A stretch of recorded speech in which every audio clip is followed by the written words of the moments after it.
ભગત બીજ પલટે નહીં, ભલે ને જુગ જાય અનંત, પણ ઊંચ નીચ ગરંગ અવતરે, ઈ તો આખિર સંતના સંત. સંત છે ઈ તો ગમે ઘરે ઉતરે, એને જાતિ પાતિનો ભેદભાવ ન હોય. એટલે તો ગંગા સતી માએ એમ કીધું છે કે જાતિને પાતી નહીં હરિના દેશમાં. ઈ બધું અહીંયા મૂકીને ત્યાં જવું પડે. જાતિ પાતિનો સંતોને કોઈ ભેદભાવ હોય નહીં, ઈ તો ગમે જ્ઞાતિમાં અવતરે. એટલે જ આપણે જે વાત કરવી છે ઈ ભગત ગોરા કુંભારની વાત કરવી છે કે એની કેવી અદ્ભુત ભક્તિ હશે કે પોતાનો દીકરો પોતાના પગમાં આવીને કચરાઈ જાય છતાંય એને ખબર ન હોય, પોતાના દીકરાનું મૃત્યુ થઈ જાય, એના લોચા નીકળી જાય છતાં એને ખબર ન હોય, એટલી પ્રભુની ભક્તિમાં લીન થઈ જવું પડે. અને ઈશ્વરને ત્યાં ધક્કા ખાવા પડે, બબ્બે વખતો ઈશ્વરને ધક્કા ખાવા પડે કે હવે જવું પડશે. એટલે એવા પરમ ભક્ત એટલે ગોરા કુંભાર અને ભગત ગોરા કુંભારની આપણે જ્યારે વાત કરવી હોય ત્યારે એ મહારાષ્ટ્રનું માંડલનું જે પંઢરપુર છે એ પંઢરપુરમાં એ કુંભારમાં એમ કહેવાય છે કે કુંભાર જ્ઞાતિમાં બે પતિ પત્ની ભક્તિ કરે, ભક્તિમય જીવન જીવે, સાધુ સંતોને ખવડાવે, કીડિયારું પૂરે, ભૂખ્યા તરસ્યા પ્રાણીઓને પાણી પાય, ખવડાવે. અને ભક્તિ કરતા કરતા પોતાનું જે માટી કામનો જે ધંધો છે, માટલા બનાવવાનો, માટલા બનાવે, તાવડી બનાવે, એવું માટીનું કામ કરે અને ભક્તિમય જીવન જીવતા જાય. પણ કાયમને માટે પોતાને એક ખોટ છે કે કોઈ સંતાન નથી. લગ્ન પછી સમય ઘણો વયો ગયો, સંતાન છે નહીં. પછી તો હાજ હવાર જે પ્રભુનો અખંડ દીવો બળતો હોય એ દીવાની સામે એમ કહેવાય છે કે આ બાઈ છે એ આહુડા પાડે. અને પંઢરપુરમાં જે વિઠ્ઠલનાથજી છે, વિઠ્ઠોબા, એના મંદિરે જઈ અને એમ કહેવાય છે કે કાયમને માટે પ્રાર્થના કરે કે હે બાપ, હે અખિલ બ્રહ્માંડના માલિક, એક દીકરાની જરૂર છે, અમારે સંતાન નથી. આ હવાશેર માટેની જે ખોટ છે એ પૂરી પાડી દે ને બાપ. કારણ કે ભગત હોય એ તો આવું જ બોલે ને, એ મીઠી મીઠી ભાષામાં ઈશ્વરને પાછી ઠપકો પણ દેતી જાય એ જનેતાઓ કે બાપ, અમારે કાંઈ આ દીકરાઓની લાલચ નથી કે અમે અમારા દીકરા પાસે કામ કરાવી લઈએ ને અમારી સેવા કરાવી લઈએ. પણ મારો પતિ આ કુંભારના બાપ દાદાની ભક્તિ અને એના રક્તગત સંસ્કાર જે છે એ વર્ષોથી એમ કહેવાય છે કે એની પેઢીઓથી આ જે ઘર છે ને, અમે જે ઘરે રહી છીએ ને એ ઘરે એની પેઢીઓથી, એના બાપ દાદાની પેઢીઓથી ભક્તિ હાલી આવે છે. અને દરેક વ્યક્તિ છે એ ભક્તિ કરે છે અને આ ઘરમાં કાયમને માટે હે ઈશ્વર, હે વિઠ્ઠલનાથ બાપ, તારું નામ કાયમ ગુંજે છે. પણ અમારા વૈયા ગયા પછી અમારી પાછળ આ ઘર છે એ ખંડેર થઈ જાય અને આ ઘરમાં ભક્તિ કરવા વાળું કોઈ નહીં હોય. તારું નામ છે આ ઘરમાંથી ગુંજતું બંધ થઈ જાય. પણ ઈશ્વરની એવી કંઈક કૃપા થઈ હશે. સમય જાતો ગયો અને 9 મહિને દૂધના ફીણ જેવો ઉજળો દીકરાનો જન્મ થયો. ભાઈઓ, દીકરાનો જન્મ થયો, પણ એટલો બધો રૂપાળો, કારણ કે આ તો સાક્ષાત ઈશ્વરે આપ્યો છે ભાઈ. એના રૂપમાં શું ઘટે? કૃષ્ણ તો કાળા હતા, પણ આજ અહીંયા જન્મ એવો રૂપાળા દીકરાનો થયો છે કે એકદમ ગોરો વાન, એટલે એનું નામ ગોરો રાખ્યું. અને ઈ જ આપણા ભગત ગોરા કુંભાર. પોતાના બાપના રક્તગત સંસ્કાર છે અને ઈ ધીમે ધીમે મોટો થતો જાય છે. ગોરો ઈ મોટો તો થાય છે, પણ સાથે સાથે બાપના જે સંસ્કાર છે, હાથમાં કરતાલ વગાડવી, સાધુ સંતોને જમાડવા, એની સેવા કરવી, માટલા બનાવવાના હોય ને તો એ માટલા બનાવવાનું જ્યારે કામ પૂરું થાય ને ત્યારે આ ગોરો છે ને પોતે ભગવાન કૃષ્ણની મૂર્તિ બનાવવાની કોશિશ કરે. એમ કરતા કરતા ભગવાન કૃષ્ણની મૂર્તિ પણ બનાવી નાખે અને પોતાનો બાપ છે એ વિચાર કરે કે આ તો એવી અદ્ભુત ભક્તિ છે હો આની, અને ભક્તિ કરવાની ના પણ ન કે. એમ કરતા કરતા યુવાન અવસ્થા થઈ ગોરાની. એ વખતે ગોરાના લગ્ન કરાવવાની વાત જ્યારે આવી ત્યારે ગોરો કુંભાર એમ કહે છે કે મારે લગ્ન નથી કરવા, મને સંસારમાં રસ નથી, મારે ભક્તિ કરવી છે. અને એ વખતે પોતાના મા બાપ છે એમ કહે છે કે ભક્તિ તો અમે કરી છે, પણ ગૃહાશ્રમમાં રહી અને ભક્તિ કરી શકાય. અમે ઈશ્વર પાસે તને માંગ્યો એટલે તું મળ્યો અને અમારી પેઢી આગળ વધી, એટલે આ ઘરમાં પ્રભુનું ભજન છે ને, પ્રભુનું નામ છે એ કાયમ ગુંજતું રહે. અમારા ગયા પછી તે લગ્ન કર્યા હશે તો તારે ઘરે સંતાન થશે, ઈ પણ ભગત થશે, અને ઈ પણ પછી તારા ગયા પછી ઈ આ ઘરમાં આપણી ઉજળી પરંપરામાં ઈ પ્રભુનું નામ ગુંજવતો હશે, એટલે તારે લગ્ન કરવા જોઈએ. અને ગોરા કુંભાર છે એ હા પાડે છે. અને પછી ગોરા કુંભારના લગ્ન થયા. સમય જતા એક પછી એક માતા પિતા છે એનું અવસાન થાય છે.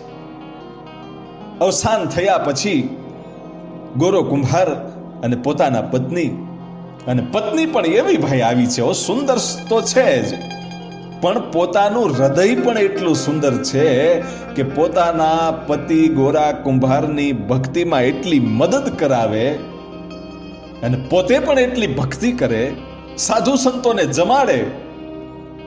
એમ કરતા કરતા પોતે માટી કામ કરે, માટલા બનાવે, ટાઈમ મળે ત્યારે પ્રભુ ભજન કરે. પણ ગોરો કુંભાર તો એટલો ભક્તિમાં લીન થઈ જાય કે ઈ પોતે ગારો ખૂંદતો હોય તો એ બંને હાથમાં કડતાલું હોય ભાઈઓ. માત્ર ને માત્ર કામ કરતા કરતા એ કરતા લે પ્રભુનું કીર્તન ગાતો હોય. એમ કરતા કરતા સમય ગયો અને ગોરા કુંભારના પત્ની એમને પેટમાં ગર્ભ રહે છે. એટલે ગોરા કુંભારે કીધું કે તમે પિયર જાઓ, અહીંયા હું તમને એટલો બધા સાચવી નહીં શકું કે જે તમારા મા બાપ સાચવી શકશે, કારણ કે મારા મા બાપ તો સ્વર્ગે સિધાવી ગયા છે, હું તમારી એટલી બધી સેવા નહીં કરી શકું, તમારા પેટમાં સંતાન છે, એટલે હું તમને તમારા પિયર મૂકી જાઉં, તમારા મા બાપ છે એ તમારી ખૂબ સરસ સેવા કરશે અને આપણું બાળક ખૂબ રૂપાળું આવશે. એટલે ગોરા કુંભાર છે એ પોતાના સાસરિયામાં પોતાના પત્નીને મૂકવા જાય છે. અને પછી તો 9 મહિને એમ કહેવાય છે કે ગોરા કુંભારને ઘેરે ઈ ઉજળો દીકરો આવ્યો ભાઈઓ, દૂધના ફીણ જેવો દીકરો થયો. અને પછી ગોરા કુંભારને સમાચાર મોકલાવ્યા. અને એ વખતે ગોરા કુંભાર પોતે ગાડું લઈ જાય છે અને પોતાના પત્ની અને પોતાના દીકરાને લઈને હાલ્યા આવે છે. ઈ વખતે ગાડામાં ગોરો કુંભાર છે ને ઈ એમ કહે છે કે આ દીકરાનું નામ શું રાખશું આપણે. અને એ વખતે એમના પત્નીએ એટલું કીધું કે આપણે કોઈને પૂછવાનું ન હોય, આપણે કાંઈ વિચારવાનું ન હોય, આ તો ઈશ્વરે આપો છે, એટલે તમે ભગવાન વિઠોબાની વિઠ્ઠલનાથની ભક્તિ કરો છો એટલે એનું નામ જ આપણે વિઠ્ઠલ રાખી દઈએ. એટલે હાલતા ચાલતા આપણે એને બોલાવીએ ને કે એ વિઠ્ઠલ, તો ઈશ્વરનું નામ લેવાઈ જશે. અને ગોરા કુંભાર આનંદમાં આવી ગયો કે વાહ, તારા વિચારોને હું વારી જાઉં છું. અને પછી એનું નામ ગોરા કુંભારે પોતાના દીકરાનું નામ વિઠ્ઠલ રાખ્યું. અને પછી ધીમે ધીમે વિઠ્ઠલ મોટો થવા લાગ્યો. અને જ્યારે ગોરો કુંભાર છે એ કીર્તન ગાતો હોય ત્યારે ઓલો ઘોડિયામાં હૂતો વિઠ્ઠલ છે ને એ સાક્ષાત ઈશ્વર હોય એમ એના કીર્તનો સાંભળતો હોય ભાઈઓ. એ સમય ગયો અને આ વિઠ્ઠલ છે ગોરા કુંભારનો દીકરો એ ગોઠણિયા ભરે હાલતા શીખ્યો. એવા સમયે એક ઘટના બને છે. શું? એવી ઘટના બની કે આપણું હૃદય કંપી જાય. બરાબર ગોરો કુંભાર છે એ માટલા બનાવવા માટે જે ગારો બનાવવાનો હોય એ ગારાને બહુ ખૂંદવો પડે, પગ વડે ગારાને એટલો બધો ખૂંદવો પડે, કચરવો પડે કે માટી છે કડક બનાવવી પડે. એ જે માટી કામ કરતા હોય એને ખબર હોય અને અનુભવ હોય. એટલે એ ગોરા કુંભાર છે એ ગારો ખૂંદે છે, હાથમાં બંને કરતાલ છે ને પ્રભુના કીર્તન ગાતા જાય છે. અને એવે વખતે ગોરા કુંભારના પત્ની એમ કહેવાય છે કે પાણી ભરવા માટે જવું છે, એટલે માથે હેલ મૂકી અને નીકળે છે. એ વખતે કહે છે કે સાંભળ્યું કે હા, ગોરા કુંભારને કહે છે એના પત્ની કે આપણો વિઠ્ઠલ છે ને એ ઘોડિયામાં હૂતો છે અને હું જરાક પાણી ભરવા જાઉં છું. અને એ વખતે પાણી ભરવા માટે ગામના પાદરમાં જે કૂવા ગાળેલા હોય, જે વાયુ હોય અથવા તો તળાવ કે કોઈ નદી હોય ત્યાં જવું પડતું. અને આજે તો બહુ સારું છે કે ઘરે ઘરે પાણીના નળ આવે છે, બોરવેલ થાય છે. અને જે તે સમયે એમ કહેવાય છે કે પાણી ભરવા માટે ગામના પાદરમાં ગામથી ઘણે દૂર જવું પડતું. એટલે ગોરા કુંભારના પત્નીએ કીધું કે આપણો વિઠ્ઠલ, આપણો દીકરો છે ને એ ઘોડિયામાં સૂતો છે, એ કદાચ જાગી જાય ને તો હાલીને આડો હવળો ક્યાંય વયો ન જાય, ધ્યાન રાખજો. એટલે ગોરા કુંભાર ભક્તિમાં લીન હતા અને એ લીનમાં એને જવાબ આપી દીધો કે હા બાપા, કાંઈ વાંધો નહીં. પણ એને પૂરું સમજાણું પણ નથી, કારણ કે એટલા પ્રભુ ભક્તિમાં લીન છે ને ગારો ખૂંદે છે. અને એમના પત્ની છે એ ગામના છેડે નદીએ પાણી ભરવા તો નીકળી ગયા. પણ ઘટના એવી બની કે જે વિઠ્ઠલ ઘોડિયામાં સૂતો તો એ જાગી ગયો અને જાગીને ઘોડિયામાંથી નીચે ઉતરી ગયો અને પોતે ગોઠણિયા ભર ચાલવા શીખ્યો હતો. એટલે ચાલતો ચાલતો પોતાના પિતા ગોરા કુંભારની પાસે જે ગારો ખૂંદતો તો એ ગારામાં આવી ગયો. પણ ગારામાં તો આવી ગયો અને ગોરા કુંભારનો પગ પણ પકડ્યો ઊભું થવા માટે. પણ ગોરા કુંભાર પ્રભુની ભક્તિમાં એટલા લીન છે કે આસપાસમાં શું અવાજ આવે છે, શું થાય છે એ એને કાંઈ ખબર નથી. એને તો માત્ર ને માત્ર હે વિઠ્ઠલ, હે વિઠ્ઠલ, હે કૃષ્ણ, હે પ્રભુ, બસ તુહી ઠાકર, તુહી ઠાકર, તુહી ઠાકર. એ લીન થઈ ગયેલા ગારો ખૂંદતા જાય, બંને હાથમાં કડતાલો વાગતી જાય. અને એ પગથી જે ગારો ખૂંદે છે એમાં એક બે વખત એ દીકરાનો હાથ પણ નીચે આવી ગયો. અને એ વિઠ્ઠલ છે એ એટલી બધી રોવે પણ છે, છતાંય આને અવાજ નથી આવતો, કારણ કે આ તો પ્રભુની ભક્તિમાં એટલો લીન છે. અને એ પછી તો એ ગારામાં એવો છોકરો હલવાણો કે એની માથે એક પછી એક પગ છે એ ખૂંદાવા માંડ્યા. ભાઈ, દીકરો કચરાવા માંડ્યો, દીકરો રડે છે, છતાંય ગોરા કુંભારને ખબર નથી. એક પછી એક પગ છે એ દીકરાની માથે. ભાઈ, આ વિચાર કરજો, આ તો નાનું એવું બાળક, અને એમાં આપણા માથે પગ પડે તો એ બાળકનું થાય શું, વિચાર કરજો. અને નીચે ગારો છે, ગારામાં તો માથું કચરાઈ ગયું, આખું શરીર કચરાઈ ગયું અને લોહીના ટચિયા છૂટવા માંડ્યા. ભાઈ, છતાંય ગોરા કુંભારને ખબર નથી. વિચાર તો કરજો કે એની ભક્તિ કેવી છે. પણ સ્વર્ગમાં બેઠેલો દ્વારિકા વાળો છે ને એ ભગવાન ઠાકર છે એ ધ્રુજવા માંડેલો કે આ હા હા, મારી ભક્તિમાં આ ભગત એટલો બધો લીન થઈ ગયો કે પોતાનો દીકરો નીચે કચરાઈ ગયો છે, છતાંય હજી કચરે છે અને ખબર નથી કે પોતાનો દીકરો એની નીચે આવી ગયો છે. પણ ભગવાન વિચાર કરે છે કરવું શું.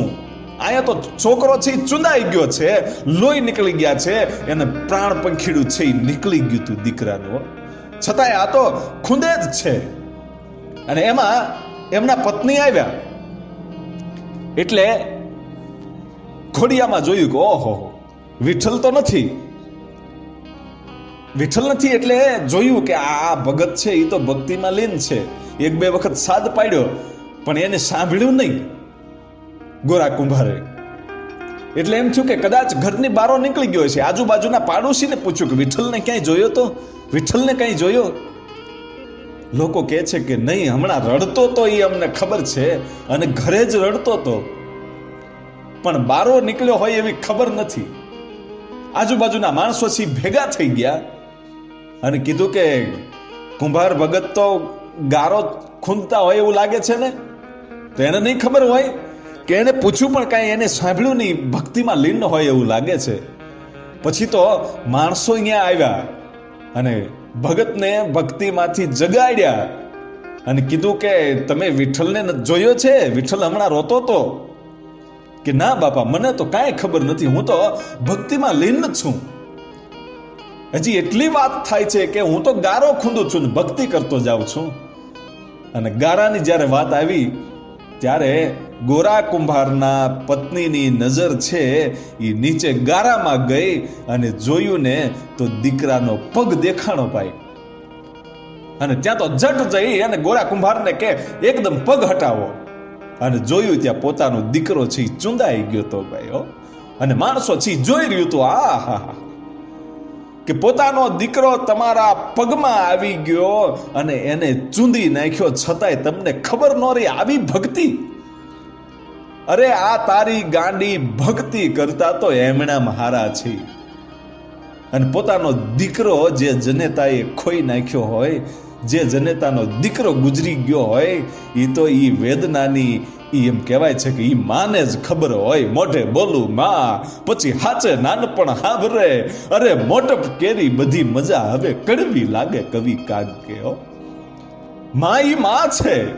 આંખમાંથી આંવડાની ધારું થઈ અને પોતાના દીકરાની લાશને હાથમાં લઈ અને પોતાના પતિ ગોરા કુંભારને એટલું કહે છે કે જુઓ તો ખરા, આવી તમારી આંધળી ભક્તિ કે મારા દીકરાને ચેપી નાખ્યો, લોહી કાઢી નાખ્યું, મારા દીકરાને મારી નાખ્યો. તમને વિચાર ન આવ્યો? આવી તમારી ગાંડી ભક્તિ છે, એટલા બધા લીન થઈ ગયા તમે. અને ગામ લોકોએ ધ્રુજવા માંડ્યા કે આ હા હા, તારી આવી ગાંડી ભક્તિ શું કામની છે.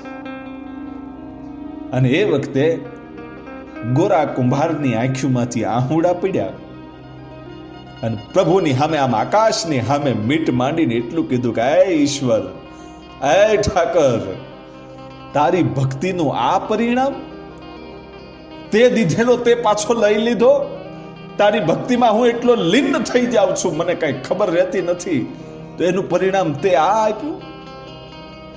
પણ લોકો તો છે જતા રહ્યા, પણ જનેતા છે પોતાના દીકરાને, ગારાવાળો છે, ચૂંદાઈ ગયેલો છે, લોહી નીકળી ગયેલા છે, પ્રાણ પંખીડું વયું ગયેલું છે, વિચાર કરે છે કે હવે આ ભગતને કહેવું શું. અને એ વખતે ગોરા કુંભાર એટલું કહે છે કે જેણે દીધો તો ને એને લઈ લીધો છે. હવે આ જે થઈ ગયું છે એ થઈ ગયું છે, હવે કરવું શું? હજી એટલી વાત થાય છે, એ વખતે આખા બ્રહ્માંડનો અધિપતિ દ્વારકા વાળો ભગવાન વિઠ્ઠલનાથ છે ને, ભગવાન કૃષ્ણ છે ને, એ સાધુનું રૂપ લઈ અને આવ્યા ભાઈઓ, ઉતર્યા નીચે અને ડેલીની બહાર થઈ અને હાથ પાડ્યો કે છે ગોરો કુંભાર, મારે જમવું છે. ભગવાન જોજો, વિચાર કરજો, ઈશ્વર આવ્યો, કારણ કે એ તો ઉપર બેહી નહોતો, એક તો એના આસનમાં એટલો ધ્રુજતો હતો. ભગતને આજ દુઃખ લાગ્યું છે, એના માટે સાક્ષાત ભગવાન છે એ સાધુનું રૂપ લઈ અને આવીને હાકલ કરી કે મારે જમવું છે. અને એ વખતે જે દીકરો ચૂંદાઈ ગયેલો આ બાઈના હાથમાં હતો, એ ભગત ગોરા કુંભારે હાથમાં લઈ લીધો અને એક ટોપલાની અંદર હંતાડી દીધું અને કીધું કે સાધુ આવ્યા છે, પેલા સાધુને આપણે જમાડવા છે. અને એ સાધુને જમાડ્યા પછી જ આ દીકરાની જે ક્રિયા થતી છે એ કરશું, પણ આજ સાધુ આંગણે આવ્યો છે, એને હવે ના ન પડાય. દરવાજો ખોલ્યો અને સાધુ અંદર આવ્યા અને આ ભાઈ ગોરા કુંભારના પત્ની છે, એને દુઃખ તો ઘણું છે, પણ સાધુને હવે જમાડવા પડશે. સાધુ આંગણે આવ્યા છે અને જમાડવા પડશે એવું વિચારી અને રસોઈ બનાવી અને સાધુને જ્યારે જમવા બેહાડ્યા એ વખતે સાધુએ કીધું, જોજો સાક્ષાત ઠાકર એ સાધુના રૂપે આવેલો એ ભગવાન એમ કે છે કે તમારા દીકરાને બોલાવો, તમારા દીકરાને બોલાવો, મારે એની સાથે જમવું છે. કે બાપા દીકરો તો બહાર ક્યાંક રમવા ગયો હશે. અને એ વખતે કીધું કે ગમે ત્યાંથી એને લઈ આવો, મારે એની હારે જ જમવું છે. તમારો દીકરો બહુ રૂડો છે, મને એની હારે બહુ મજા આવે છે. હું તમારી ઘરે ઘણી વાર આવું છું ને તો મને એની હારે મજા આવે છે, એટલે તમે ગમે એમ કરીને એને ગોતી આવો ગામમાં હોય ત્યાંથી. અને એ વખતે આ જનેતા જે છે ને એની આંખમાંથી આહુડું પડી ગયું. ગોરો કુંભાર ન કહી શક્યો, પણ આ જનેતા એમ કે છે કે સાધુ મહારાજ, મારો દીકરો તો સ્વર્ગે સિધાવી ગયો છે. અને એ વખતે આ તો ભગવાન હતો, એ તો જાણતો હતો કે નહીં, હું જ્યારે આવ્યો ને ત્યારે તમારો દીકરો તમારા હાથમાં હૂતો હતો અને ગોરા કુંભારે હાથમાં લઈ અને ઓલા ટોપલામાં હંતાડી દીધો છે. અને એમાં જો આ ટોપલો હલ્લે છે, એ દીકરો તમારો એમાં જ હૂતો છે, એમાં ઘૂઘવાટા કરે છે, ને તમારે મને મારી સાથે બેસાડવો નથી એમ. અને જ્યારે એ ટોપલાની સામે નજર કરીને ત્યારે હકીકતમાં એ ટોપલો હલતો હતો, કારણ કે ઈશ્વરને બહુ ખોટું લાગી ગયું હતું. કારણ કે ગોરા કુંભારે કીધું ને કે તારી ભક્તિનું આ પરિણામ મળ્યું, અને ઈ સહન નહોતું થયું ઈશ્વરથી. અને ઈશ્વરને એમ થઈ ગયું હતું કે આજ જો આનો દીકરો આને પાછો ન આપું તો મારી ભક્તિ કરી ન કરી કહેવાય ભલા માણા, કાલ સવારે મને કોઈ માનશે નહીં. એટલે ઈશ્વર છે ને એ સાક્ષાત આવી અને દીકરામાં પ્રાણ પૂરી દીધા અને કીધું કે જો આ પોટલી હલ્લે છે. અને એ ટોપલીની અંદર જઈ અને જોયું ને ત્યાં તો ચૂંદાઈ ગયેલો દીકરો હતો, એ સજીવન થઈ ગયો હતો. અને એમ કહેવાય છે કે એ દીકરો ઘૂઘવાટા કરતો હતો. અને ઝડપથી જઈ અને આ કુંભારની, ગોરા કુંભારની પત્ની આ જનેતા છે એ પોતાના દીકરાને ગળે લગાડી દીધો.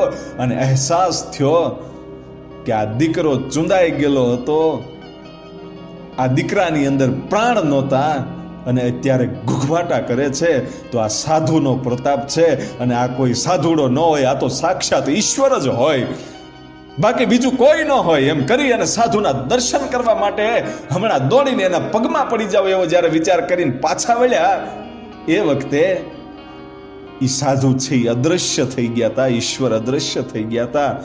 અને એ વખતે ગોરા કુંભારની સામે પોતાની પત્ની છે એ હાથ જોડી અને એમ કહે છે કે મને માફ કરો નાથ, તમારી ભક્તિને મેં ગાંડી કીધી, ન કહેવાના વેણ કીધા, પણ આ સાક્ષાત ઈશ્વર આવીને આપણને આપણો દીકરો દઈ ગયો. અને એ વખતે ગોરો કુંભાર પ્રતિજ્ઞા કરે છે કે દેવી, આજ પછી હું સંસારનો ત્યાગ કરું છું, તમારી સાથે તો જ રહીશ, પણ હું કોઈ સંસારમાં મોહમાયા નહીં રાખું. શું કામ? કે મારા માટે મારા ઈશ્વરને અહીંયા સુધી ધક્કા ખાવા પડે છે, એટલે હવે પછી કોઈ દિવસ હું સંસાર નહીં માંડું. અને પછી ગોરો કુંભાર અને એમના પત્ની એ ભક્તિમય જીવન જીવતા જીવતા એક સમય એવો આવ્યો કે અડધીક રાતનું ટાણું હશે અને ગોરા કુંભારને સપનું આવ્યું. અને સપનામાં પોતાની પત્નીને હાથ અડાડે છે એવું સપનું આવ્યું. અને સપનામાંથી જગાઈ ગયું.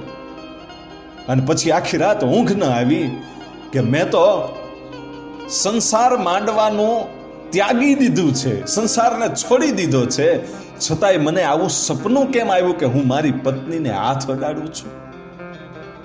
હવાર પડ્યું અને હવાર પડતાની સાથે પોતાનો એક હાથ છે, જે હાથ પોતાની પત્નીને સપનામાં અડાડ્યો હતો, એ હાથ પોતાનો કાપી નાખ્યો. તો વિચાર તો કરજો કે આની ભક્તિ કેવી હશે, કે એનો વચનો કેવા લીધા હશે, એને પ્રતિજ્ઞા કેવી લીધી હશે કે સપનાની અંદર જો પોતાના પત્નીને અડાઈ જાય તો એમ કહેવાય છે કે એ હાથ કાપી નાખે, તો એની ભક્તિ કેવી હશે. વિચાર કરજો, હાથ કાપી નાખ્યો ભાઈ. હાથ કપાઈ ગયા પછી તો જે માટલા બનાવવાનું કામ હતું એ તો હળવું પડી ગયું. ધંધો છે એ થાતો બંધ થઈ ગયો. સાધુને જમાડવા માટે ક્યારેક કંઈક હોય, ક્યારેક ન હોય. એ ભક્તિ કરતા જાય, એક હાથે કરતાલ વગાડતા જાય, ગારો ખૂંદે, અને એક હાથે જેવા માટલા બને એવા બનાવડાવે. અને એ વખતે અખિલ બ્રહ્માંડનો નાથ પાછો હલી ગયો ભાઈઓ. બીજી વાર એમ થયું કે હવે જવું પડશે. શું કામ ખબર? કે આ ગોરા કુંભારને હવે તો ખાવાના ક્યારેક ક્યારેક ફાંફા પડે છે. આ એક હાથે માટલા બનાવી નથી શકતો, એ દુખી બહુ થાય છે. અને લક્ષ્મીજીને ત્યાર કર્યા ભાઈ ભગવાન વિષ્ણુએ કે હાલો જટ, અને ગરુડને લઈ, ગરુડનું વાહન ભગવાન વિષ્ણુ અને લક્ષ્મીજી છે એ ધરતી ઉપર ઉતર્યા અને કુંભારનું રૂપ લીધું ભાઈ. કુંભાર અને એમ કહેવાય છે કે એના પત્ની તરીકે લક્ષ્મીજીએ રૂપ લીધું અને ગરુડને ગધેડો બનાવ્યો અને આવ્યા ભાઈ ગોરા કુંભારની ઘેરે. અને ગોરા કુંભારને કીધું કે બાપા તમારે એક હાથ છે અને અમારે ઘર બાર છે નહીં, અમે ગરીબ માણસ છીએ, એટલે અમે તમારા માટલા બનાવીએ, મહેનત કરીએ, એમાંથી જે કાંઈ રૂપિયા આવે એ અડધા તમારા ને અડધા અમારા. અને ગોરા કુંભારને એમ લાગ્યું કે વાત બરોબર છે, હું કામ કરી શકું એમ નથી, અને આ લોકોને ઘર બાર નથી, તો હું એને અહીંયા ઘરે રહેવા દઉં, અને જે કાંઈ પૈસા આવે એ મારું ગુજરાન હાલશે અને એનુંય હાલશે. એવી રીતે તો પછી એમ કહેવાય છે કે ઈશ્વર છે ને ઈ ગોરા કુંભારના માટલા મંડેલો બનાવવા. ઈ ઘણા સમય સુધી લક્ષ્મીજીએ અને ભગવાન વિષ્ણુએ ઈ કુંભારના રૂપે ગોરા કુંભારની ઘેરે માટલા બનાવ્યા અને કામ કર્યું. અને ગરુડ જે હતું એ ગધેડાનું રૂપ લઈને હતું. એ ગધેડાએ એમ કહેવાય છે કે માથે માટલા ઉપાડીને વેચવા માટે જાય, માથે માટી ઉપાડીને આવે. એ સમય જતા જે પંઢરપુરનું ભગવાનનું જે મંદિર છે વિઠ્ઠોનાથનું, એ વિઠ્ઠોબાનું મંદિર, ઈ ન્યા એક સંત આવ્યા. ઈ નામદેવ નામના સંતે જ્યારે ભગવાનની મૂર્તિની સામે જોયું ત્યારે ખબર પડી ગઈ કે આ મૂર્તિની અંદર ઈશ્વર નથી. આ મૂર્તિ છે એ નિષ્પ્રાણ છે. આ ઈશ્વર ગયો ક્યાં? અને આંખ વીંચીને પોતાની ભક્તિ દ્વારા જોયું તો ખબર પડી કે ગોરા કુંભારની ઘેરે ઈશ્વર છે એ કુંભારના રૂપે માં લક્ષ્મીજી સાથે પોતાના ગરુડ સાથે ગોરા કુંભારની કામ કરે છે, ગોરા કુંભારની દાળીયું કરે છે. અને એમ કહેવાય છે કે નામદેવ છે ગણગણતી દોટ મૂકી અને આવ્યા ને ગોરા કુંભારના પગમાં પડી ગયા ભાઈઓ. ગોરા કુંભારના પગમાં પડી ગયા ને એ વખતે ઈશ્વરને ખબર પડી ગઈ હતી કે આ નામદેવ હવે કહી દેવાના છે, એટલે પોતે નીકળી જાય છે. ઈશ્વર છે લક્ષ્મીજી સાથે એમ કહેવાય છે કે અદ્રશ્ય થઈ જાય છે. એ ગોરા કુંભારને ખબર નથી અને રિદ્ધિ સિદ્ધિને મૂકતા જાય છે ભાઈ કે ક્યારે આ ઘરમાં કાંઈ ખૂટે નહીં. એ ઈશ્વર આવ્યા પછી તો થોડું ત્યાં કાંઈ ઘટે ભલામણા. ઈશ્વર તો અદ્રશ્ય થઈ ગયા અને નામદેવ પગમાં પડ્યા એટલે ગોરા કુંભારે તરત ઊભા કર્યા કે હા હા હા સાધુ છો તમે, કેમ મારા પગમાં પડો છો? હું તો તમને વંદન કરવા જેવો છું. અને એ વખતે નામદેવ એમ કહે છે કે ગોરા કુંભાર, તારા આ બાપ દાદાના હજારો જન્મના કંઈક પુણ્ય ભેગા થયા છે કે જે માણસો તારી ઘેરે કામ કરે છે ને તારા દાડિયા બનીને, એ સાક્ષાત વિષ્ણુ અને લક્ષ્મીજી છે અને એનો ગધેડો છે એ ગરુડ છે. હે કે હા? અને જોયું તો ભગવાન તો અદ્રશ્ય થઈ ગયા હતા ને એ વખતે ચોધાર આહુડે એમ કહેવાય છે કે ગોરો કુંભાર રડ્યો તો કે બાપ, મારો એક હાથ કપાઈ ગયો, એમાં તું મને મદદ કરવા આવ્યો, આ તારો આભાર તો કહેવાય, પણ તારે અહીંયા સુધી ધક્કા ખાવા પડ્યા છે. પછી તો એમ કહેવાય છે કે ગોરા કુંભારની ઘેરે કોઈ દિવસ રિદ્ધિ સિદ્ધિ ખૂટ્યા નથી. અન્નના ભંડાર ભરેલા રહે, સાધુ સંતો જમે અને આવો જબરજસ્ત